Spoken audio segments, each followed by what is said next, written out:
সীমান্ত সুরক্ষিত করার জন্য জমি ট্রান্সফার প্রক্রিয়া আমরা আজকে অনুমোদন দিলাম এবং আজ থেকেই ল্যান্ড ট্রান্সফার প্রক্রিয়া শুরু হবে।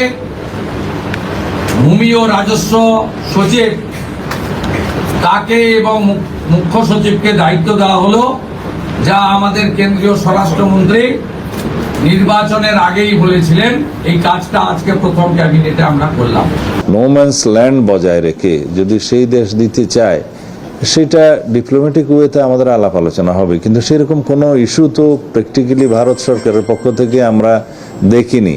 ওদেরকে জানাতে হবে ভারতের কেন্দ্রীয় সরকারের পক্ষ থেকে যে বাংলাদেশ বর্ডারে বা ইন্ডিয়ান বর্ডারে তারা কিছু করতে চায় কিনা। সেটা ডিপ্লোম্যাটিক চ্যানেলে হবে, পররাষ্ট্র মন্ত্রণালয়ের সাথে তারা কথা বলবে, সেটার সাথে সংশ্লিষ্ট নই আমি স্বরাষ্ট্রমন্ত্রী।